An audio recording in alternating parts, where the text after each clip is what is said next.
पूर्व बाहुबली सांसद आनंद मोहन सिंह की रिहाई को लेकर बिहार में बवाल मचा हुआ है।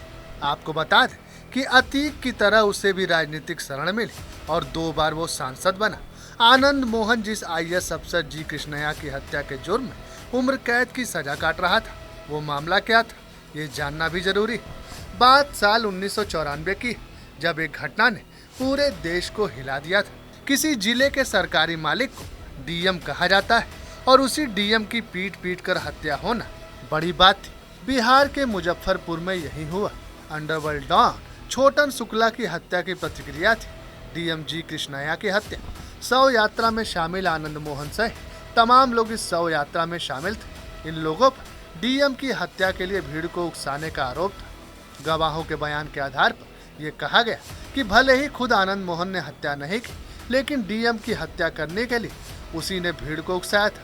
इस केस को लेकर ट्रायल कोर्ट ने आनंद मोहन को फांसी की सजा सुनाई थी और आनंद मोहन अपनी सजा भी काट रहे थे। 14 साल से ज्यादा की सजा वो जेल में काट चुके हैं। और अब आज की बात करें, हाल में बिहार की नीतीश कुमार सरकार के गृह विभाग ने नोटिफिकेशन जारी की। ये नोटिफिकेशन 10 अप्रैल को जारी हुआ। इसी नए कानून के तहत अब कानूनी तौर पर आनंद मोहन हमेशा के लिए रिहा हो जाएंगे। लेकिन अब इस पर राजनीतिक दलों को भी आपत्ति है, तो साथ ही दिवंगत GM जी कृष्णैया के परिवार को भी। वेल डेफिनेटली जो भी डिसीजन लिया गया है बहुत गलत है। और नीतीश कुमार जी ने पता नहीं कितना सोचा होगा उनको बाहर लेके आने के लिए, उनके लिए कितना बेनिफिशियल होगा, इतना सोच के शायद उन्होंने ये डिसीजन लिया होगा। मगर हम विनती करते हैं कि नीतीश कुमार जी इस डिसीजन को रिकंसिडर करें और सोचे कि उनका सर्विस कितना ग्रेट रहा होगा कि लोग अभी तक उनको याद करते हैं। और जैसे बोलते हैं कि गांधी जी और इंदिरा गांधी, जवाहरलाल नेहरू, इन लोग को अभी भी आज लोग क्यों याद करते हैं? क्योंकि उनकी अच्छाई की वजह से।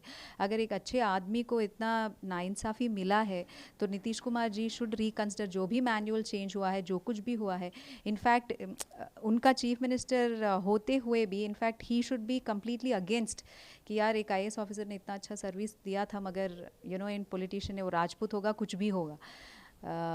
तो हम तो चाहते हैं कि नीतीश कुमार जी इसके बारे में सोचे, क्योंकि बहुत जो भी हुआ है बहुत गलत हुआ है। और अभी देखते हैं क्या होता है।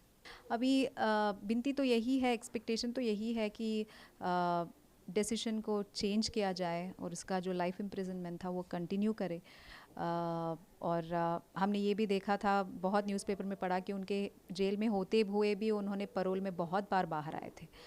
तो कहाँ है उसको, तो वो सज़ा मिली ही नहीं। वो आई थिंक हमारे इंडियन जेल्स में तो उनको सब फैसिलिटीज़ होते हैं, मगर फैमिली के हिसाब से हम लोगों ने कितना इफ़ेक्ट किया, उनके फैमिली ने तो कुछ भी इफ़ेक्ट नहीं किया हुआ होगा उनके लिए।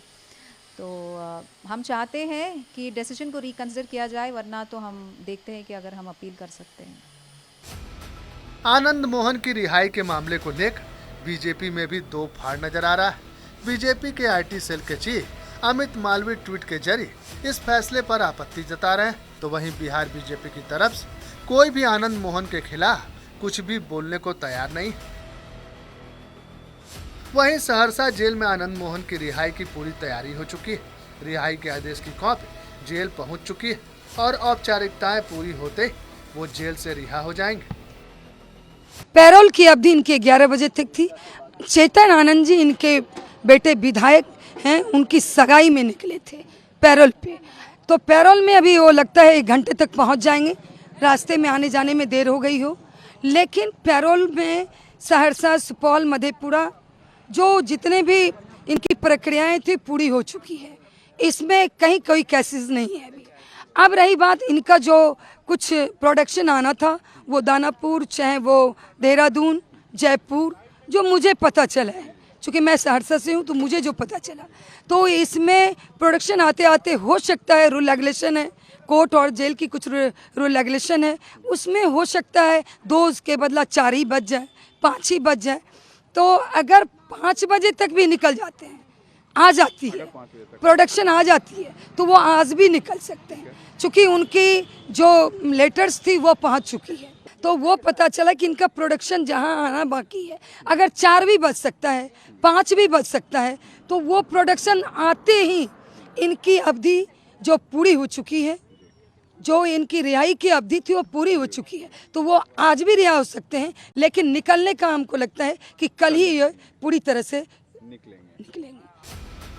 लेकिन इसके बावजूद भी आनंद मोहन के लिए राह आसान नहीं दिख रही, क्योंकि इस मामले में आईएएस एसोसिएशन ने भी नीतीश सरकार के इस फैसले पर कड़ी आपत्ति जताई। वहीं पूर्व आईपीएस अमिताभ दास ने बिहार सरकार के इस फैसले के खिलाफ हाई कोर्ट में पीआईएल दाखिल करने की तैयारी कर ली। अब देखना यह है कि रिहा होने के बाद आनंद मोहन का रुख क्या होता है।